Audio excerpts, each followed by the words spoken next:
Okay guys, welcome back na naman sa aking YouTube channel, no. So nakapag pre-register na ba kayo dito sa Ragnarok Landverse? Kung hindi pa, mag pre-register ka na. So pwede ka naman mag pre-register dito kahit hindi mo pa i-connect yung inyong wallet.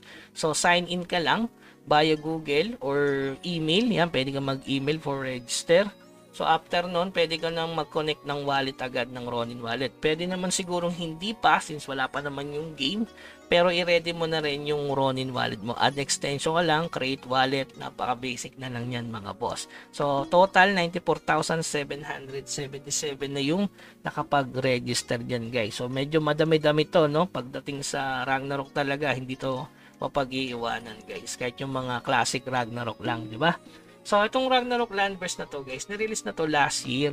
Under naman siya ng MetaMask. Kung naalala nyo, meron pa tayo ditong ayan, paano makukuha yung cash point or token. So meron na tayong idea kung paano siya, paano yung mechanic. Sana hindi same kasi kung magiging same lang din at kailangan mo mag-premium para makapag-bend sa NFT, so medyo tatama rin ako ng konti. Pero since under naman siya ng Ronin, pwede mo namang ipagpatuloy.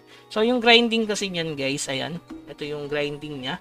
Magpa-farm ka ng 100 bucks per day per character. Doon napakabilis magpa-level. Kung nakita mo, ang daming kasabayan dyan. Pwede kang mag-dual. Pwede din akong gumawa dito ng tinatawag na GRF. So, ilalagay ko yun sa Discord. Hindi ko alam kung pwede yun. Pero sabi kasi daw dati, hindi daw pwede. Pero ginawa ko, hindi naman ako na-ban.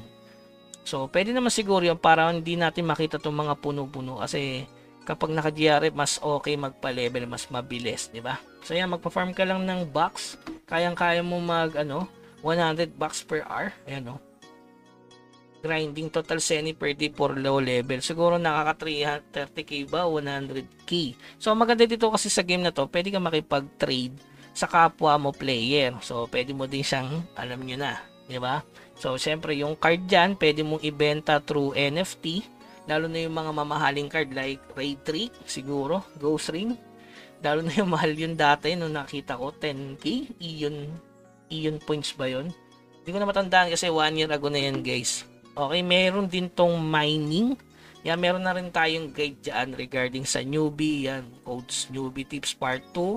Tapos saan magpapalevel. Para dun sa mga bagong player na gusto subukan yung game, at least meron na kayong idea kung ano agad yung gagawin nyo in-game. Yan, meron tayong dyan, tips paano yung gagawin natin. Okay, so naka-playlist naman yan guys, pwede nyo panoorin, pwede naman hindi, pwede naman i-live ko na lang to para makasabay din kayo. Mas maigi kung dalawang karakter agad gagawin nyo. Isang buffer, ayan, kung makita mo, kaparty ko yung buffer natin kasi mas madali. Pwede dual dito guys, no? Hindi lang ata dual, pwede ata tatlo, sabay-sabay.